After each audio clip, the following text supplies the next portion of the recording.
और आज हम बात करेंगे ट्रांसफॉर्म योर बिजनेस के ऊपर। ट्रांसफॉर्मेशन होती क्या है? ट्रांसफॉर्मेशन जो है वो एक फेज से दूसरे फेज में चले जाना है। अब जब कंप्यूटर आया तो बिजनेस जो है वो कंप्यूटर पे ट्रांसफर हो गया, ट्रांसफॉर्म किया। उसके बाद फिर जब इंटरनेट आया तो उसका एक और ट्रांसफॉर्मेशन हुआ। और आज का जो दौर है ये कोविड-19 की वजह से ये ट्रांसफॉर्मेशन हुई है और इसमें बहुत सारी बातें आई हैं जो पहले नहीं थी। मिसाल के तौर पर आज का जो दौर है उसमें हम ये देखते हैं कि पीपल फर्स्ट, यानी जो लोग आपके कंपनी में काम कर रहे हैं उनको पहले दफ़ा उनको आपको तवज्जो देने की ज़रूरत है। और उनकी जो आवाज़ है या उनकी जो रिज़र्वेशंस हैं या उनकी जो कमेंट्स हैं, उसको आपको तवज्जो के साथ देखना है, उसको एम्प्लीफाई करना है, उसका केयर करना है। जब हम पीपल फर्स्ट की बात करेंगे तो कोविड-19 की बात करेंगे और कोविड-19 की वजह से मैनेजमेंट फिलॉसफी में इवोल्यूशन आया है, यानी तब्दीली आई है। क्या हुआ है? डाउन साइजिंग हो गई है, रिमोट वर्किंग हो गई है। लोग अपने-अपने घरों में बैठ करके या रिमोट जगह के ऊपर बैठ करके काम करते हैं। इसका एक जो प्रीवियस फेज़ आप देख सकते हैं, वो प्रीवियस फेज़ जो है इसका कॉल सेंटर है। कॉल सेंटर में कुछ रिमोट वर्किंग कंपनी के पॉइंट ऑफ व्यू से हुई थी और आज वो चीज़ मज़ीद जो है वो एवोल्यूट हुई है और उसके बाद बिल्कुल ताज़ा तरीन जो चीज़ है वो ये कि 4 डेज़ अ वीक वर्किंग। अभी मैं एमआईटी के एक वेबिनार अटेंड कर रहा था। 4 घंटे का वो वेबिनार था और उसमें 1 घंटे जो है उन्होंने 4 डेज़ वर्किंग की बात की। तो ये अब आने वाले दिनों में इसकी अहमियत बढ़ती चली जाएगी, रिमोट वर्किंग बढ़ जाएगी, 4 डेज़ अ वीक लोग डिमांड करेंगे, जो एम्प्लॉइज़ हैं, वो डिमांड करेंगे कि हफ्ते में 4 दिन का काम होना चाहिए और 5 दिन नहीं होना चाहिए। और ये जो तब्दीलियाँ हैं, ये इससे वर्कफ़ोर्स प्रोडक्टिविटी बढ़ेगी और लोगों को जो खुशी है या उनका जो लाइफ़स्टाइल है, उसमें ज़्यादा कम्फ़र्ट लेवल ज़्यादा बढ़ जाएगा, क्वालिटी बढ़ जाएगी, कंट्रीब्यूशन बढ़ जाएगा, क्रिएटिविटी बढ़ जाएगी। लिहाज़ा ये बहुत इम्पोर्टेंट है कि जो मैनेजमेंट है, वो वर्कफ़ोर्स के साथ कोलैबोरेट करे और वो जो प्रोडक्टिविटी है, वो उसको बढ़ाने में वर्कफ़ोर्स की मदद करे। यानी ये जो पुराना कॉन्सेप्ट था कि हफ़्ते में 6 दिन काम करें ये, उसके बाद 5 दिन काम करने का आया, अब 4 दिन काम करने का आया और देखा ये गया है कि हफ़्ते में 4 दिन काम करने के बावजूद जो एम्प्लॉयी प्रोडक्टिविटी है, वो कम नहीं होती बल्कि जो क्वालिटी ऑफ प्रोडक्टिविटी है, वो बढ़ जाती है। अब देखा ये जाता है कि जो वर्कफ़ोर्स है यानी जो एम्प्लॉइज़ हैं, उनको आप कुछ थोड़ा-सा स्पेस दीजिए। स्पेस से मुराद ये है कि उनको काम करने की आज़ादी होनी चाहिए और उनका जो ह्यूमन एलिमेंट है, यानी उनकी जो रिक्वायरमेंट है, उनकी जो ह्यूमन कंसर्न है, वो वो जो है वो इम्पोर्टेंट है, उसका आप केयर करें। अब ह्यूमन एलिमेंट से मिसाल के तौर पर मैं आपको बताता हूँ कि अ, जब मैन्युफैक्चरिंग बिजनेस में ये सिलसिला इंट्रोड्यूस हुआ कि आप उनको लंच प्रोवाइड करें और 2 टाइम से टी जो है वो हफ्ते में प्रोवाइड करें। इसी तरीके से ये एक ह्यूमन एलिमेंट का या एम्प्लॉयी कंफर्ट लेवल का एक स्टेज है। उसी तरीके से आज का जो स्टेज है उसमें मिसाल के तौर पर फ्लेक्सी टाइमिंग इंट्रोड्यूस हो गया है पूरी दुनिया के अंदर कि आपके आने की जो टाइमिंग है उसमें 2 घंटे की फ्लेक्सिबिलिटी है और जाने के टाइमिंग में भी 2 घंटे की फ्लेक्सिबिलिटी है। उससे फ़ायदा ये होता है कि बहुत सारे लोग ऐसे हैं जो अपने बच्चों को स्कूल छोड़ते हैं। तो अगर ये फ्लेक्सिबिलिटी उनके पास है तो वो पहले अपने बच्चों को स्कूल छोड़ते हैं और उसके बाद दफ़्तर आते हैं। और दोपहर में बच्चे जो है वो या तो उनकी मदर ले जाती हैं या नहीं तो फिर वो उनका अपना ट्रांसपोर्ट का इंतज़ाम है। तो इससे फ़ायदा ये होता है कि जो एम्प्लॉयी है उसका कम्फ़र्ट लेवल बढ़ जाता है। उसी तरीके से जो एम्प्लॉयी के कंसर्न्स हैं, उनकी जो ग्रीवेंसेस हैं, उनके जो प्रॉब्लम्स हैं, उनको आप रिसीव करें रिसेप्टिव अप्रोच के साथ और उनको फेयरली ट्रीट करें। ये ज़हन में रहे कि जो एम्प्लॉयी आप हायर करते हैं, वो इन टोटैलिटी हायर करते हैं। इन टोटैलिटी से मुराद ये है कि वो जो एम्प्लॉयी है, उसके अंदर प्रोफ़ेशनल प्रोडक्टिविटी भी है और पर्सनल प्रॉब्लम्स भी हैं। वो अपने पर्सनल प्रॉब्लम को छोड़ करके, अलग करके आपसे काम नहीं कर सकता आपके पास। तो वो प्रॉब्लम्स के साथ है। अगर आप उसके प्रॉब्लम्स को हल करेंगे तो उसकी जो प्रोडक्टिविटी है वो बढ़ जाएगी और क्वालिटी उसमें क्वालिटी कंट्रीब्यूशन बढ़ जाएगी। तो इस चीज़ का आप ख्याल रखें। जो लोग हैं, जो पीपल आपके पास जो वर्कफोर्स काम करते हैं, उनको आप एम्पावर करें। एम्पावर से मुराद ये है कि जो भी काम आपने उनको दिया है, उसको अपने तरीके से करने दें। उनके पास क्या तरीका है, वो एक अरसे दराज से काम कर रहे हैं, लिहाजा उनको भी एक आइडिया है कि इस काम को कैसे करना चाहिए। उनको ये इख्तियार दे दें कि वो काम अपने तरीके से करें। आपके पास जो कंपनी में कल्चर होना चाहिए, वो कल्टीवेट करें पीपल फोकस्ड कल्चर को। यानी अगर कोई शख्स है, उसके लिए कोई उसकी ज़रूरत है और उसका कोई कंफर्ट लेवल है, तो वो उसको आप देखें कि किसी एक आदमी की मिसाल के तौर पर एक आदमी है जो थोड़ी-सी जो उसकी एज ज़्यादा है, तो अगर उसकी एज ज़्यादा है, तो उसी हिसाब से उसको आप कल्टीवेट करें कि उसको थोड़ा ज़्यादा टाइम दें। जो एजेड लोग होते हैं, उनकी क्वालिटी बेहतर होती है, क्वांटिटी बेशक कम हो जाती है, लेकिन उनकी जो क्वालिटी कंट्रीब्यूशन है वो बढ़ जाती है और उसकी वजह उनका एक्सपीरियंस होता है। तो जो ग्रोथ माइंडसेट है उसको आप प्रमोट करें और ग्रोथ माइंडसेट से मुराद ये है कि जो सोच है और जो थिंकिंग है उसको उसको एक्सपेंशन मिलनी चाहिए, उसमें वैरायटी मिलनी चाहिए, उसका जो डायमेंशन है सोच का वो बढ़ना चाहिए और अगर ऐसा होता है तो आप उसको वेलकम करें और ऐसे आइडियाज को आप इनकलकेट करें। जो भी एम्प्लॉई है उसको आप ऑनेस्टली और फेयरनेस के साथ ट्रीट करें और अगर आप ऐसा करेंगे तो आप दरअसल अपनी कंपनी को फेवर कर रहे होंगे, उस एम्प्लॉय को फेवर नहीं कर रहे होंगे। इसलिए कि अगर आप उसको ऑनेस्टली और फेयरनेस के साथ ट्रीट नहीं करेंगे तो छोड़ के चला जाएगा और अगर छोड़ के चला जाएगा तो कंपनी का नुकसान है, उसका नुकसान नहीं है। इसलिए कि जितने पैसे आप उसको दे रहे हैं उतने पैसे उसको कहीं भी मिल सकता है, लेकिन आपको एक लॉयल एम्प्लॉय नहीं मिल पाएगा उतना ज्यादा हार्ड वर्किंग या ऑनेस्ट या वो आपको नहीं मिल पाएगा। और अगर आप हर एम्प्लॉय के साथ ऐसे ही अनफेयर डील करेंगे तो आपका जो इदारा है, आपकी जो ऑर्गेनाइजेशन है, आपकी जो कंपनी है, ये अल्टीमेटली वीक हो जाएगी, इसकी प्रोडक्टिविटी कम हो जाएगी और फिर ये उतना बिजनेस नहीं कर सकता जितना कि वो आप एक्सपेक्ट करते हैं। अंडरस्टैंडिंग डेवलप करें, ट्रस्ट डेवलप करें, कम्युनिकेशन, एम्पैथी और सपोर्ट डेवलप करें। एम्पैथी क्या चीज़ है? एम्पैथी जो है हर आदमी के शूज़ में एंटर होकर के आप देखें कि उस आदमी के क्या प्रॉब्लम्स हैं और उसकी क्या ग्रीवेंसेस हैं। जैसा मैंने आपसे कहा कि एक शख्स है, उसका बच्चा छोटा है, वो अपने बच्चे को ट्रांसपोर्ट के ज़िम्मे नहीं लगा सकता। वो स्कूल छोड़ना चाहता है कि वो अपने बच्चों को स्कूल छोड़े। 3 साल, 4 साल, 5, 6, 7 साल का बच्चा है उसका और वो चाहता है कि वो अपने बच्चों को स्कूल छोड़े। तो ये उसको आप अंडरस्टैंड करने की कोशिश करें कि वो अगर आप उसको ये मौका नहीं देंगे कि वो अपने बच्चे को स्कूल छोड़े, तो फिर वो बहुत अनकंफर्टेबल महसूस करेगा और ये आपके हक में भी नहीं है।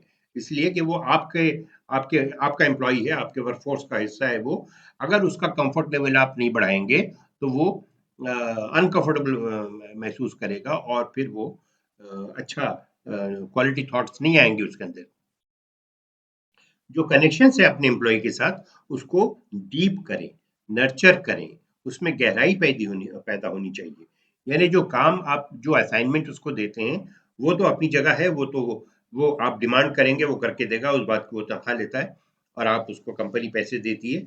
लेकिन उसके अलावा भी आप उसको का कनेक्शन होना चाहिए। मिसाल के तौर पर अगर उसकी क्वालिफ़िकेशन मज़ीद इंक्रीज़ हो सकती है, तो आप उसको एडवाइस करें कि अपनी क्वालिफ़िकेशन इंक्रीज़ करो, अपने स्किल्स इंक्रीज करो, अपनी क्वालिटी कंट्रीब्यूशन इंक्रीज करो, सजेशंस दो, आइडियाज दो कि कंपनी मजीद कैसे जो है वो अपना बिजनेस बढ़ा सकती है। और हर शख्स के अंदर इस किस्म के आइडियाज होते हैं, जिस शोबे में भी वो काम कर रहा है उसके पास ऐसे आइडियाज होते हैं कि कंपनी जो बिजनेस है कंपनी का है वो कैसे बढ़ सकता है। सेंटिमेंट ट्रैकिंग करें, खास तौर पर कंपनी के पॉइंट ऑफ व्यू से, कंपनी के हवाले से। यानी अगर आप अपने वर्कफोर्स को एंगेज रखेंगे, उसको रिटेन करेंगे, अगर एक एम्प्लॉय जो है 5 साल, 10 साल, 20 साल तक अगर वो आपकी कंपनी में काम करता है, इसका मतलब ये है कि उसकी जो लॉयल्टी है वो बढ़ेगी और उसकी क्वालिटी कंट्रीब्यूशन भी बढ़ेगी। लेकिन अगर आप समझते हैं कि एम्प्लॉय को ज़्यादा नहीं काम करना चाहिए, ज़्यादा दिन नहीं रहना चाहिए। मैं एक साहब थे, उन्होंने कहा कि साहब ये मैं किसी आदमी को 2-2.5 साल से ज़्यादा नहीं रखता हूँ, इसलिए कि 2-2.5 साल के बाद वो डिमांडिंग हो जाते हैं और तनख्वाह बढ़ाने को कहते हैं और जो मुख्तलिफ जो फैसिलिटीज़ हैं वो बढ़ाने को कहते हैं, तो मैं इससे ज़्यादा नहीं रखता लोगों को 2-3 साल से ज़्यादा। और इस बात को मुझे 15 साल हो गए, उनसे ये मेरी बात हुई और 15 साल बाद भी आज भी उनकी जो कंपनी है वो ऑलमोस्ट बॉटम पे है, ऊपर नहीं आ सकी और उसकी वजह यही है कि जो एम्प्लॉयी की लॉयल्टी है, वो लॉयल्टी उन्होंने परचेज़ नहीं किया, उन्होंने आवर परचेज़ किया 9 टू 5। 9 टू 5 का जो आवर है उसका लॉयल्टी से डायरेक्ट कोई रिलेशनशिप नहीं है। तो अगर आप 9 टू 5 के आवर परचेज करते हैं तो आपको कंपनी को वो लॉयल्टी नहीं दे सकता, वो कंपनी के लिए एंगेज नहीं होगा, वो जो है वो क्वालिटी कंट्रीब्यूट नहीं करेगा, वो 9 टू 5 काम करेगा, घर चला जाएगा। लेकिन अगर आप चाहते हैं कि वो क्वालिटी कंट्रीब्यूट करे, एंगेज रहे, आपके साथ कंपनी की प्रॉफिटेबिलिटी में मददगार हो, तो ज़रूरी ये है कि आप भी उसके साथ लॉयल हो, कंपनी भी उस आदमी के साथ लॉयल हो और उसको रिटेन करे और उसके लिए लॉन्ग टर्म प्लान बनाए। जो जो उसकी जो वेजेस हैं, उसकी जो तनख्वाह है वो पीरियोडिकली यानी साल में चेंज होनी चाहिए और हमेशा याद रखिए कि जो इंक्रीमेंट है वो हमेशा उस मुल्क के इन्फ्लेशन से रिलेटेड होना चाहिए। यानी अगर मार्केट इन्फ्लेशन 15% है और आपने उसकी सैलरी में 15% का इजाफा कर दिया तो आपने कुछ भी नहीं किया, आपने सिर्फ इन्फ्लेशन को मैच किया। बात ये होनी चाहिए कि अगर 15% का इन्फ्लेशन है और आपने 20% उसको इंक्रीमेंट दिया है, इसका मतलब ये है कि एक्चुअली आपने उसको 5% का इंक्रीमेंट दिया है। तो इन चीज़ों का आपको ख़ास तौर पर ख्याल रखने की ज़रूरत है और आप एक सोसाइटल शिफ्ट हो रही है आज के दौर में। यानी जो है वो सोशल मीडिया आ गया है, फेसबुक है, ट्विटर है, लिंक्डइन है, ये सारी चीज़ें हैं। तो ये याद रखिए कि अगर आपका जो एम्प्लॉयी है वो आपसे खुश नहीं है तो वो सोशल मीडिया पे इस चीज़ को सर्कुलेट करेगा और अगर वो सर्कुलेट करेगा तो वो फिर आपके लिए प्रॉब्लम हो सकता है, आपके लिए कम से कम वो पॉजिटिवली नहीं बात हो गई। अगर आपकी कंपनी से उसकी लॉयल्टी है तो वो पॉजिटिव बातें भी करेगा और ये याद रखिए कि आज का जो दौर है उसमें लोग सिंगल एम्प्लॉयर पे बिलीव नहीं करते अनलेस कि उसको वो बेनिफिट्स मिलते रहें। अगर आप अपने एम्प्लॉय को रिटेन करेंगे लॉन्ग टर्म के बेसिस के ऊपर तो आपका फायदा है और अगर वो एम्प्लॉय आपके पास से छोड़ के चला जाता है तो आपका नुकसान है, उस एम्प्लॉय का कोई नुकसान नहीं है, इसलिए कि जितनी पेमेंट आप दे रहे थे उससे ज्यादा लेके जाएगा वो, तो इसका खास ख्याल रखिए आप। आज के दौर में जो लोगों की करियर ग्रोथ है वो उनके लिए बहुत इंपॉर्टेंट है। अगर आप उसको करियर ग्रोथ नहीं देते हैं, उनको इंक्रीमेंट और प्रमोशन और फैसिलिटीज नहीं देते हैं, तो वो आपके पास नहीं रहेगा और साइकोलॉजिकली ऐसे लोग फिर आपकी कंपनी से अनअटैच हो जाते हैं, आइसोलेट हो जाते हैं और अगर वो अनअटैच हो गए तो क्या है कि क्वालिटी कंट्रीब्यूशन मिनिमाइज हो जाएगी। लिहाजा ये ज़रूरी है कि जो वर्कफोर्स है उसको 9 टू 5 के अलावा उसके सेंटिमेंट्स को भी आप एंगेज करें और जब आप सेंटिमेंट्स को एंगेज करेंगे तो उसका क्वालिटी कंट्रीब्यूशन बढ़ेगा। करियर ग्रोथ जो है उसका एक पाथवे है और वो उसके पास मौजूद होना चाहिए। आप यानी उसकी जो करियर ग्रोथ में उसकी जो स्किल्स हैं वो स्किल आप उसको दें या उसको ये अपॉर्चुनिटी दें कि वो स्किल एक्वायर करे।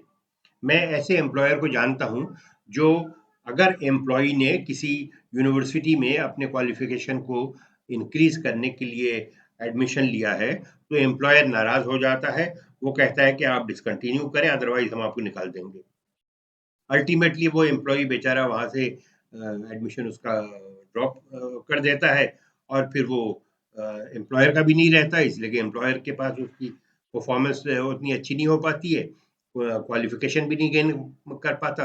अल्टीमेटली वो जो एम्प्लॉय है वो कंपनी भी छोड़ जाता है, खुद भी फ्रस्ट्रेटेड होता है और एम्प्लॉयर का भी नुकसान होता है उसमें।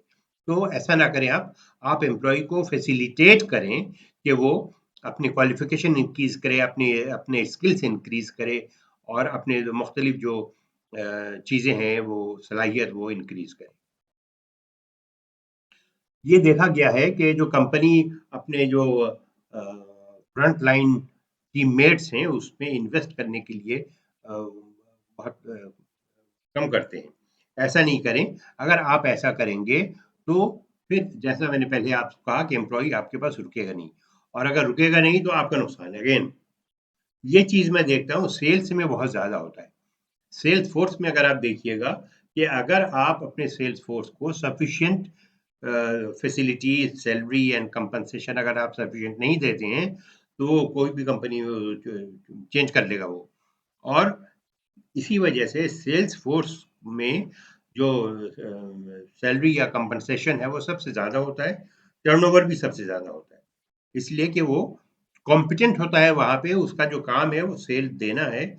और अगर कोई अच्छा सेल्समैन है तो, और अगर आप उसको उसके एक्सपेक्टेशन के मुताबिक सैलरी कंपनसेशन नहीं दे रहे हैं, वो कहीं भी चला जाएगा।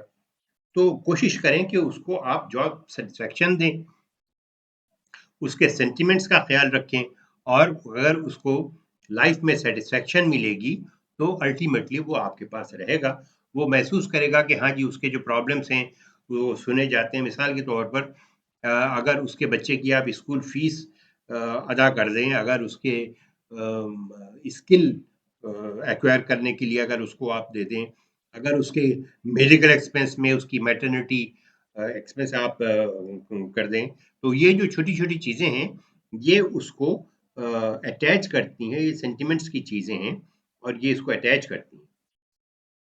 मैं एक साहब को जानता हूँ जो अपने जो उनका वर्कफ़ोर्स था, उसमें डेट ऑफ बर्थ तमाम उनके पास थी। उन्होंने एचआर डिपार्टमेंट से ले लिया था और अपने तमाम सबऑर्डिनेट को बताए बगैर वो हर बर्थडे के ऊपर एक बुके और एक केक भेजते थे। और उसके बाद फिर वो तो बड़ा सरप्राइज़ हो गया जब वो मिसाल के तौर पर घर गया, वो जब केक पहुँचा था घर, तो वो घर पे नहीं था, उनकी वाइफ़ ने रिसीव किया। और वाइफ़ ने फिर बताया, जब वो पहुँचे घर तो वाइफ़ ने बताया कि भई आपकी कंपनी से जो है वो केक और बुके आया है, तो he was very much surprised और बड़ा खुश हुआ वो। फिर उसने उसी वक़्त टेलीफ़ोन किया अपने बॉस को कि सर ऐसा-ऐसा हुआ है, क्या आपने भेजा है? तो बॉस ने कहा कि हाँ, मैंने भेजा है, आज तुम्हारी बर्थडे है, तो तुम एन्जॉय करो अपनी फैमिली के साथ। बहुत ही छोटी-सी बात है, बहुत ही छोटी-सी बात। लेकिन क्या है कि अगर आप उसको एंगेज रखेंगे, उसके पर्सनल लाइक्स एंड डिसलाइक्स का ख़्याल करेंगे, तो वो फिर वो सेंटिमेंटली आपके साथ एंगेज रहेगा और क्वालिटी कंट्रीब्यूशन उसका बहुत बढ़ जाएगा। सोशल मीडिया की वजह से, जैसा मैंने भी आपको बताया, कि जो लोग हैं वो अपनी फ्रस्ट्रेशन भी के लिए भी उनका वो आउटलेट है और अच्छी बातों के लिए भी आउटलेट है। तो इसका आप खास ख्याल रखिए। ये जो है ये एक डायनामिक शिफ्ट है एम्प्लॉयज़ के लिए, और कंपनीज जो हैं इसको अगर आप इसका केयर करेंगे तो एक अच्छी पार्टनरशिप हो जाएगी आपके वर्कफोर्स के साथ। अदरवाइज वर्कफोर्स जो है वो आपसे डिटैच हो जाएगा, और डिटैच होने का मतलब ये है कि अल्टीमेटली वो छोड़ जाएगा, और आपकी कंपनी के फायदे में ये बात नहीं है। Arrear growth is number one driver for turnover. यानी जो आपका एम्प्लॉय छोड़ करके जाता है, उसमें जो सबसे बड़ी वजह है वो कैरियर ग्रोथ है, कि आपने उसको कैरियर ग्रोथ नहीं दिया। अगर एक आदमी खास तौर पर अगर वो क्वालिफाइड है और वो एक्सपीरियंस गेन करता है आपकी कंपनी में, और आप उसको अगर प्रॉपर उसको नहीं देते हैं केयर, तो वो चला जाएगा। और जब वो चला जाएगा तो वो आपका जो एक्सपीरियंस है 5 साल का 10 साल का वो साथ में लेके जाता है। तो वो एक्सपीरियंस से आपने फ़ायदा नहीं उठाया, कोई दूसरी कंपनी है वो उसके उस एक्सपीरियंस से फ़ायदा उठा रही है।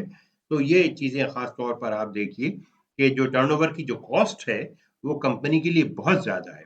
जिस कंपनी में बहुत रैपिड या क्विक टर्नओवर होता है, वो कंपनी आगे नहीं चलती और ज़्यादा ग्रो नहीं करती। उसकी मेन वजह यही है कि उनको अपने लोगों में लॉयल्टी वो पैदा नहीं कर पाते।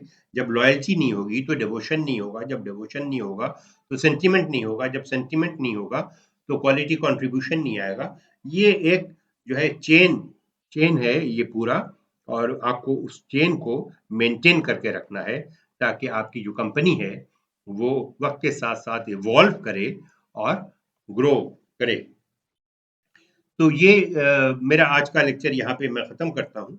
और जो भी कंपनियां हैं वो अगर आपको मेरी ज़रूरत है तो मैं हाजिर हो सकता हूँ। I am a business consultant और आपकी बिजनेस को ग्रोथ देने के लिए और उसको ट्रांसफॉर्म करने के लिए मैं I am the right person, you can contact me any time.